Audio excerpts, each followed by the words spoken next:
সুপারিশগুলি দিয়েছিলাম তার ভিত্তিতে ৩৫টি দলের কাছ থেকে পাওয়া গেছে। ইতিমধ্যে বিএনপি সহ 15টি দলের সঙ্গে আমাদের আলোচনা, প্রাথমিক পর্যায়ের আলোচনা, প্রথম পর্যায়ের আলোচনা প্রায় শেষ পর্যায়ে এসছে 15টি দলের সঙ্গে। বাকি দলগুলোর সাথে আলোচনা অব্যাহত থাকবে।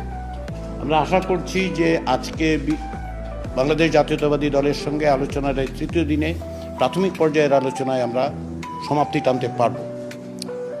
আমি এটা আপনাদেরকে অবহিত করতে পারি যে ইতিমধ্যে যে সমস্ত দলের সঙ্গে আলোচনা হয়েছে এই বিষয়ে জাতীয় ঐক্যমত্য কমিশনের প্রধান উপদেষ্টা অধ্যাপক মোহাম্মদ ইউনূসকে অবহিত করা হচ্ছে। প্রতিদিন প্রত্যেকটি বিষয়ে তিনি দিক নির্দেশনা দিচ্ছেন।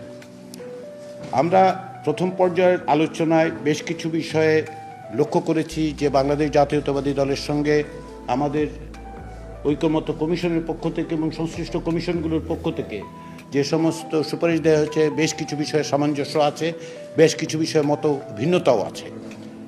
এই মত ভিন্নতাগুলোর ক্ষেত্র বিশেষে বাংলাদেশ জাতীয়তাবাদী দলের পক্ষ থেকে যেটা বলা হয়েছে, অনেকগুলোর ক্ষেত্রে তারা নীতি নির্ধারকদের কাছে যাবেন, আলোচনা করবেন এবং পরবর্তী সময় আমাদেরকে জানাবেন।